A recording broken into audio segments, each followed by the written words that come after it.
reminded me, but it has to do with this. I met a family, I don't want to pick on anybody, but I want to share this with you because I think it's of benefit. Muslims, subhanAllah, in some parts of this country, they have so much money, that it's not lack of money that's the problem, it's too much money is the problem. You know, and subhanAllah, some parts of the country are like that. So I'm at this family's house. Their house is probably, at least half the size of this masjid. I mean, it's like a serious house. Right? And so I went there and I visited them, and I did a reminder for their children, things like that.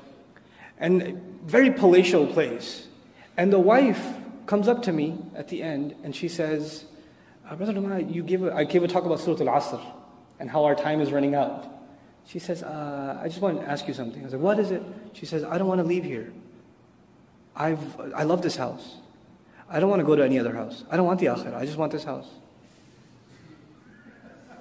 I told her, I'm sorry, you're going to have to move. So, we're all going.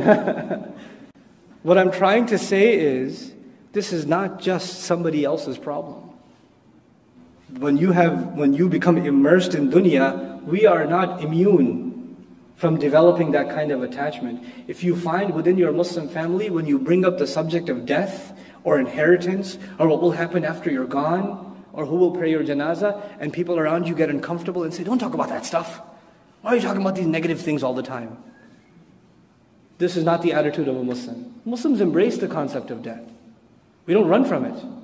But when in our families, when the subject matter of death becomes taboo, you know what's happened? We've become أحرص الناس على حياة.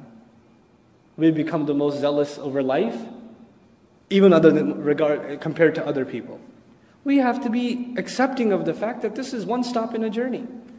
And we have to be prepared for the next stop. Whenever you take a journey, you get ready for the next stop. So that's our attitude in the life of a Muslim. So I pray that we don't embody these characteristics. It's easy to look at Bani Israel and say, cursed nation. Look at how Allah talks about that. It's not about that. It's the legacy that Allah is talking about that we shouldn't embody. And